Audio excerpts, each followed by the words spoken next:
So as you guys can see here on this rag, this, believe it or not, is a carbon buildup that builds up at the edges of your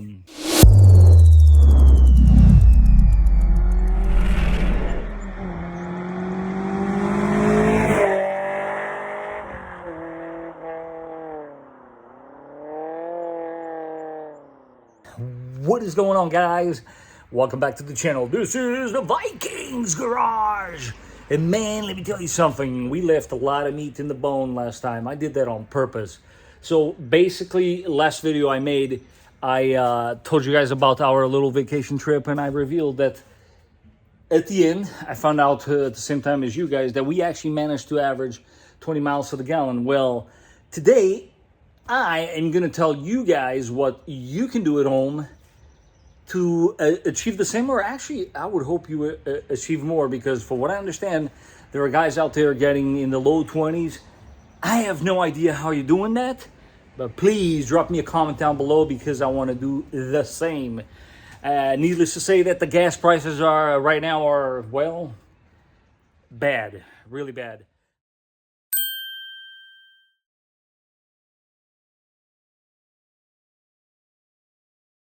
So the very first one, it's actually pretty simple. Get rid of weight. If you're carrying around too much weight, guess what's going to happen with your gas mileage? It's not going to be the greatest. The least amount of weight you got to carry around, the best. Now, I'm not telling you to get rid of your spare tire, get rid of your spare tire tools, take out a bunch of seats, blah, blah, blah. None of that. Watch what I'm about to do right now, and you'll see what I mean. Like, perfect example. See anything wrong with this picture? I do not need 2 first aid kits, so obviously I'm going to take out one of them. What I'm going to do for you guys is, right now, I'm going to take out everything that is in excess in this car, and I'm going to place it on the hood of that Audi. And just like that, as you can see now, this trunk is already looking a lot better than it did a few moments ago. Went over the entire car, and let me show you what I came up with. I honestly, no joke, I do this maybe once every 2 months just to make sure that I'm not leaving stuff behind. Empty case, no need. I'm actually going to take this guy inside because I read this the one time to do a video for you guys. I don't usually use that. We hardly ever use that. No need for 2 first aid kits. These are either going in the garbage or who knows. I have a brand new one of this in the car. I do not need 2 more of these vests. See these? I don't listen to them as much. No idea what this is, really. And this guy, no joke, broke on us moments after buying it. So, yeah. Clean your junk, get rid of some weight, and you'll see some results.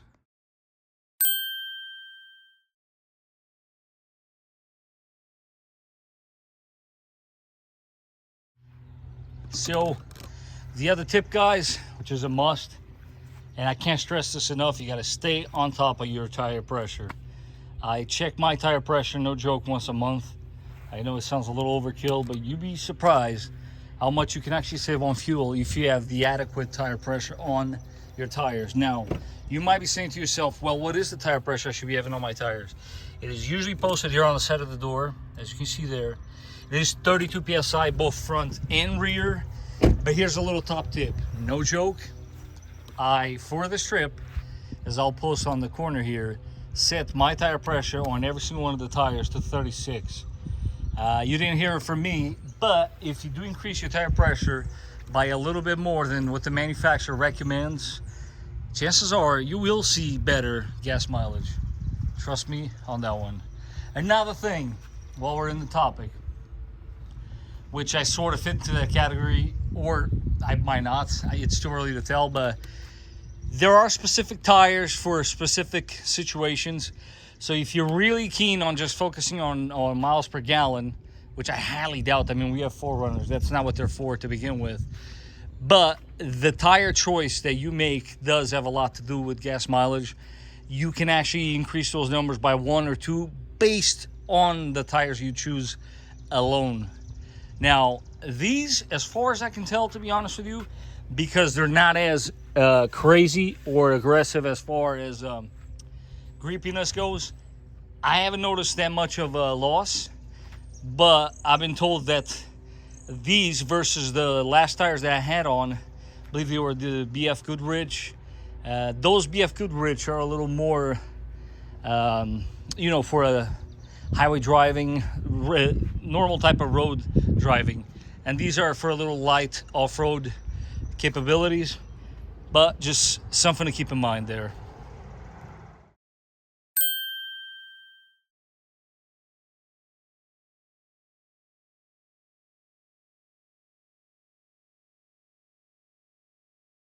And we're gonna basically have the car relearn its idle, because chances are your throttle body plate and throttle body are dirty.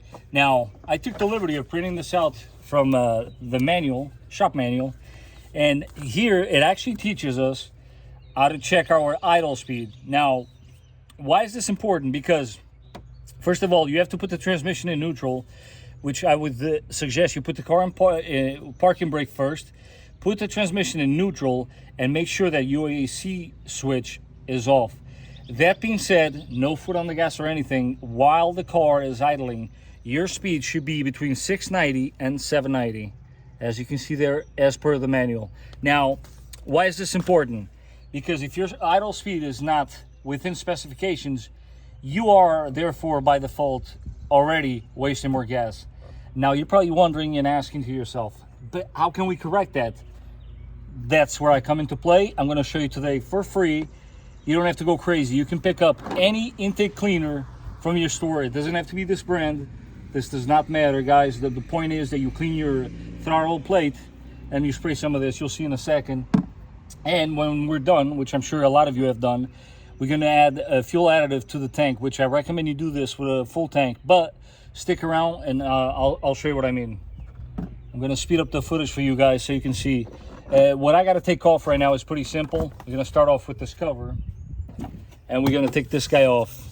This is pretty simple, guys, so just stick around. I'm sure with a 10 millimeter and a flathead, you can also get this accomplished.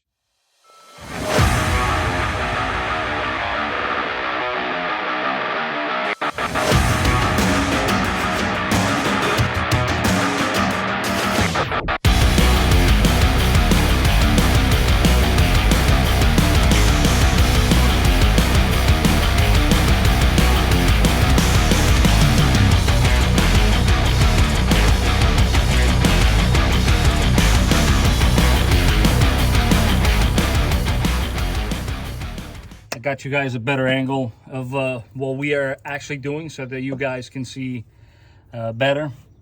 Your can usually comes with a straw. That does come pretty handy, honestly. What I do, once it's secured with your own fingers, you crack open the plate and you spray. You don't have to go crazy, just a little, like so. Let it sit for a little bit. That's when you then want to grab a clean rag. There's a reason why I'm telling you it's clean, because I honestly want you to see. As you can see, it's red, pinkish, I should say. You spray some of it in the rag, and with the area that's wet, you're going to work first the bottom while holding the top of the plate, side to side. Now, mind you, this is the quick way of doing it. You can always feel free to take out all 410 and do it a little better, but this works just as good. As you can see, this was one pass on the lower. Now I'm going to do it with the rag like so. As you can see, there's always something coming out, and then you repeat the same for the top piece. So as you guys can see here on this rag, this, believe it or not, is a carbon buildup that builds up at the edges of your plate. And that's never a good thing, because you want that to create as much of a seal as possible, so that when you're idling, the engine is operating at normal temperatures. And not only that, the carbon buildup over time will change your idle speed. That's where the next tip comes into play. So almost as magic, once everything is back together, now this is where I show you guys how you can reset your idle. And honestly, you don't need any computers. You don't need any special tools, because guess what? Today, out of all days, I was actually going to show you guys the two ways you can do it. One, is obviously with a code reader or a little scanner, you can reset your light that way. But it's perfect that it worked out that way, because I'm going to show you how you can do it at home and you don't need any of that. So again, with your same 10mm, you go to your negative, the black terminal, not the one with labeled red, meaning you want to go to the one towards the outside of the car. And what you want to do is, yeah, you might want to get a better socket than this. All right, so let's try this again. So we found that ever so elusive 10mm wrench. And what you want to do is, again, the terminal towards the outside of the car, negative, you want to loosen it up. 2-3 turns should do the trick. And what you do is take it off just to make sure it's not making contact. The same rag you used before, leave it like so. You're good to go. Now you leave that sitting there. While that's disconnected, you grab your additive bottle like so. Now, I don't know if you guys remember, this is definitely something you should try to maximize. If you read, it should say in the bottle, they usually treat anywhere from 12 to 20 gallons. I actually just filled up the tank. Guys, once again, this is the one I chose. Honestly, I'm not gonna lie, it was on sale. I believe it was $8 or something like that. You don't have to go too crazy. I'm sure there's gonna be guys in the comment section saying, oh, you need to get Lucas, or you need to get this, you need to get that. Honestly, if you do want to leave me a comment down below and explain to me why I should use whichever one it is, then you know what, I'll give it a try. But something is better than nothing. So basically, you're putting a fuel treatment so that you can clean your injectors, mostly intake ports and things of that nature. You'll say everything right there in the back of the bottle. Obviously, don't forget to hear the click, and that part is done. What you do now is you go back to your battery. We gave it a minute or so. You don't have to go too crazy. I believe magic number is actually 10 seconds. You connect it back, and obviously, very, very important, don't forget to tighten it back up. You do not want to leave this guy loose. And honestly, guys, I'm doing this right there on the fly. The time it's taking me is the time it does take, just like that. Now I gotta find my keys, which, there we go. And that's it. Literally, we cleaned throttle plate and the throttle body. We disconnected the battery. You don't have to do this right this second. You can do it when you fill up your tank, but it's always important to do it. And now, this is all you do. You turn on the car. Don't be worried about that. You saw the idle stumbled a little bit, and it is very high right now. Perfectly normal. Guys, this is a very crucial time. The car is actually learning its idle, and you gotta let it do its thing. Just let it run. Honestly, I would leave it running here for about 5 minutes, and after 5 minutes, you should be good to go, because right now the car is actually readjusting the idle. And you, my friend, have just reset the idle yourself at home. And there you have it, guys. After 15 minutes of idling, I am pretty sure and confident that she's done her thing. She is now reset the idle, and you are good to go. You should be able to see a better gas mileage. And let's take a look here at the RPMs. You see that number? That's exactly the way you want to see it. Another thing, let's try to close the door here, is that your miles per gallon will also reset at this time, which is perfect, because this way you can track your improvement.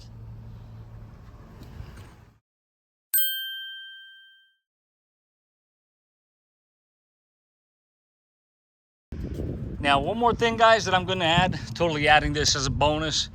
If you look at the footage on my last video, there's one thing that you're not going to see in that footage that is currently on the car now, and that would be that guy. So I took my roof basket off, and there's a reason for that. Oftentimes when you do change the outside geometry of the car, chances are you are going to affect your miles per gallon slightly. Now, I can tell you from owning this car and having that basket on that roof that the change for me was minimal.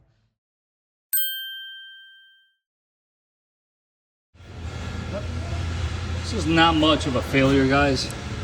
Just basically this gasket was just looking a little, you know, you start seeing traces of smoke where there shouldn't be. So the leak was very minor, but I'm already going in. That's a new one. We got all new hardware. Just a small update for you guys. Not a failure, but as you can see, this exhaust clearly has seen better days. With a little bit of light, so you can see better. See the new gasket in there? You definitely want to put new screws. Oftentimes you can reuse these springs, but yeah, we're good to go. Like I said, it wasn't even that much of a leak to begin with, but I got the material, why not do it, right? All good. Now I know some of you guys are probably like, oh my God, he made a video about how to improve gas mileage on a 4Runner. Like, what is the point of this video? Hey, you know what? Some of us, I speak for myself, actually use these cars as a daily commuter, and every little bit of help is very much welcome. So you know what? You got better suggestions, you have better ideas, man, drop a comment down below. Let's all help each other out and try to get as much miles per gallon out of our 4Runners as we can. And on that bombshell, guys, I will catch you on the next one.